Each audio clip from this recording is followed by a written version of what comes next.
बिस्मिल्लाहिर्रहमानिर्रहीम। Dear students, आज हम स्टार्ट कर रहे हैं 10th का पहला चैप्टर बायोलॉजी का। पहला चैप्टर है गैसों का तबादला और आज हमने पौधों के अंदर गैसों का तबादला देखना है।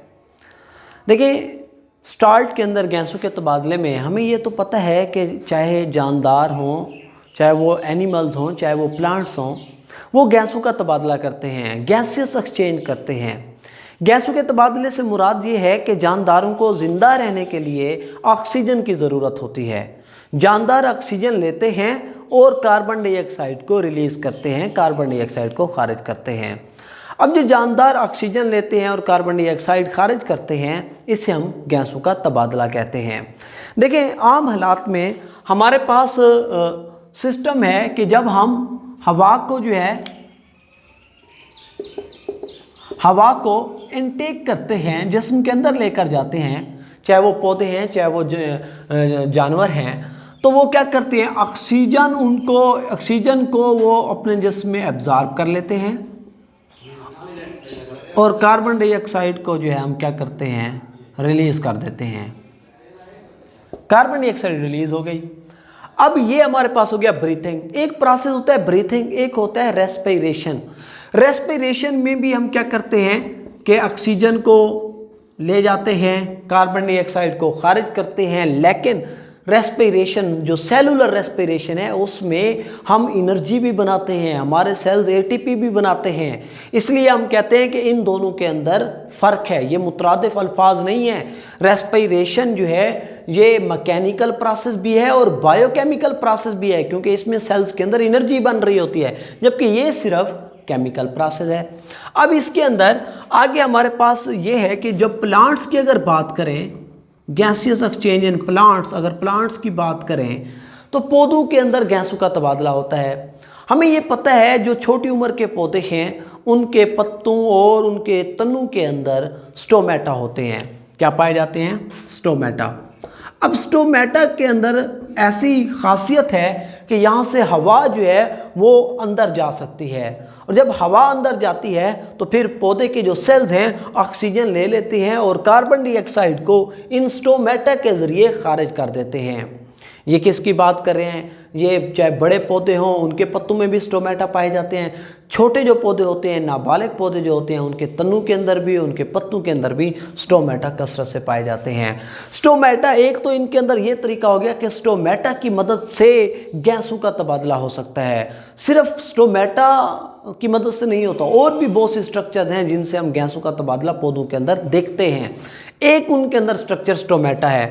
दूसरा, हमारे पास ये जो पत्ते होते हैं ना, इनकी जो इंटरनल स्ट्रक्चर्स हैं, इंटरनल स्ट्रक्चर का मतलब है अंदरूनी साख्तें। पत्ते के अंदर कुछ सेल्स पाए जाते हैं, इन सेल्स को हम नाम देते हैं मीजोफिल सेल्स, जहाँ फोटोसिंथेसिस भी होती है। ये जो मीजोफिल सेल्स हैं इनके अंदर भी, पत्ते के अंदर, इनके अंदर भी ये खासियत होती है कि ये गैसों का तबादला करा सकते हैं। इसके अलावा जो हमारे पास पत्ते हैं या तने हैं उनके अंदर कुछ खाली जगहें पाई जाती हैं। उन खाली जगहों को हम नाम देते हैं एयर स्पेसेस, क्योंकि इन जगहों पर फिर हवा पाई जाती है, और जब एयर स्पेसेस हैं तो यहाँ पर भी गैसों का तबादला होता है। यानी कि चाहे वो हमारे पास पत्ते की अंदरूनी साख्तें हों तो वहाँ मेसोफिल सेल्स हैं तबादलों के लिए, एयर स्पेसेस के अंदर भी गैसों का तबादला होता है। स्टोमेटा के ज़रिए भी ये चीज़ें अंदर जाती हैं, हवा अंदर जाती है और कार्बन डाइऑक्साइड को रिलीज़ कर देते हैं। अब अगर हम पौधों की बात करें, पौधों के अंदर दो मुख्तलिफ मैकेनिज़्म पाए जाते हैं। एक मैकेनिज़्म है जो दिन के वक्त होता है, एक मैकेनिज़्म है जो रात के वक्त होता है। वो कैसे है? असल में रेस्पिरेशन का प्रोसेस या ब्रीथिंग जिसे हम कहते हैं, ये तो दिन को भी जारी रहता है। ब्रीथिंग, गैसों का तबादला रात को भी जारी रहता है, लेकिन जो फोटोसिंथेसिस है वो सिर्फ दिन के वक्त होती है। हम अगर बात करें तो दो प्रोसेस हैं, एक हमारे पास है रेस्पिरेशन और दूसरा है हमारे पास फोटोसिंथेसिस। अब दिन के वक्त फोटोसिंथेसिस ये डे टाइम में होती है, जबकि ये डे एंड नाइट दोनों प्रोसेस में होती है। अब देखिए, जब दिन के वक्त फोटोसिंथेसिस हो रही होती है तो फोटोसिंथेसिस को किस चीज़ की ज़रूरत होती है? कार्बन डाइऑक्साइड की नीड होती है, ज़रूरत होती है।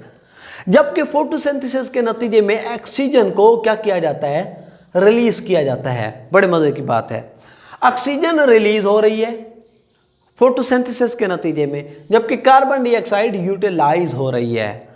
अब ये जो ऑक्सीजन, ये जो रेस्पिरेशन का प्रोसेस है, ये ऐसा प्रोसेस है, इसको ऑक्सीजन रिक्वायर्ड है और ये कार्बन डाइऑक्साइड को क्या करता है? रिलीज करता है। अब मजे की बात ये है, रेस्पिरेशन जब होती है तो रेस्पिरेशन के नतीजे में कार्बन डाइऑक्साइड रिलीज होती है। ये जो कार्बन डाइऑक्साइड रिलीज होती है दिन के वक्त, पौधे उसको फोटोसिंथेसिस के लिए फौरन इस्तेमाल कर लेते हैं। यानी रेस्पिरेशन के नतीजे में जो कार्बन डाइऑक्साइड खारिज होती है वो पौधे फोटोसिंथेसिस के लिए इस्तेमाल करते हैं। फोटोसिंथेसिस के नतीजे में क्या पैदा हो रही है? ऑक्सीजन। और ये ऑक्सीजन किसको चाहिए? रेस्पिरेशन के प्रोसेस के लिए। यानी पौधे दिन के वक्त फोटोसिंथेसिस से जो ऑक्सीजन खारिज करते हैं वो पौधे उसको रेस्पिरेशन के लिए इस्तेमाल कर लेते हैं। और रेस्पिरेशन के लिए रेस्पिरेशन के नतीजे में जो कार्बन डाइऑक्साइड रिलीज होती है, पौधे उसको फोटोसिंथेसिस में यूटिलाइज कर लेते हैं। लेकिन रात के वक्त फोटोसिंथेसिस का प्रोसेस नहीं हो रहा होता, तो उस वक्त ये बाहर से क्या करते हैं? ऑक्सीजन लेते हैं और कार्बन डाइऑक्साइड खारिज करते हैं, जबकि दिन में इनके अंदर के प्रोसेस की वजह से ऐसा नहीं हो रहा होता। अब ये दिन और रात का मैकेनिज्म हो गया। इसी तरह कुछ और पौधे हैं जिनके तन्नों के अंदर ना सुराख पाए जाते हैं। ये जो कुछ पौधे ऐसे हैं उनकी बार के दरमियान छोटे छोटे सुराख पाए जाते हैं और उन सुराखों की मदद से वो गैसों के तबादला करते हैं और उन सुराखों को हम क्या नाम देते हैं? लेंटिसेल्स का नाम देते हैं। क्या नाम देते हैं? लेंटिसेल्स। ये जो लेंटिसेल्स हैं ये असल में जो तन्ना है उनके अंदर क्या पाए जाते हैं? होल्स पाए जाते हैं, सुराख पाए जाते हैं जो मदद देते हैं गैसियस एक्सचेंज के अंदर, गैसों के तबादले के अंदर। इसी तरह पौधों के अंदर जो रूट्स होती हैं, जड़ें जो ज़ेर ज़मीन होती हैं, तो इन जड़ों के इर्द गिर्द जो मिट्टी होती है ना, उनमें भी स्पेसेस होती हैं।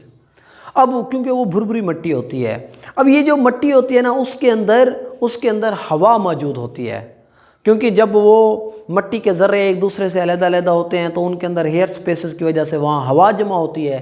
तो ये रूट्स उन हेयर स्पेसेस से वो जो मिट्टी के अंदर जो हवा है उससे ऑक्सीजन लेते हैं, उस हवा को अंदर ले जाते हैं, वहाँ से ऑक्सीजन को इस्तेमाल करते हैं। इसी तरह जो ऐसे जानदार हैं जो इक्वेटिक हैं, इक्वेटिक का मतलब है आबी, जो पानी के अंदर रहते हैं। अब पानी के अंदर भी ऑक्सीजन पाई जाती है, वरना ये जो मछलियाँ हैं ये तो मर जाती हैं अगर पानी के अंदर ऑक्सीजन ना होती तो ये ऐसे जानदार जो पानी के अंदर रहते हैं वो उस पानी के अंदर हलशुदा ऑक्सीजन को क्या करते हैं? इस्तेमाल करते हैं और वहाँ से उस ऑक्सीजन को अपने जिस्म में लेकर जाते हैं और फिर उस हवा से वो ऑक्सीजन हासिल करते हैं और कार्बन डाइऑक्साइड को रिलीज़ करते हैं। तो ये हमारे पास एक जनरल मैकेनिज़्म था गैसों के तबादले का। तो यहाँ तक आपका पहला लेक्चर हुआ जाता है, फिर इंशाल्लाह नेक्स्ट लेक्चर के साथ आएंगे। अस्सलाम वालेकुम, अल्लाह हाफ़िज़।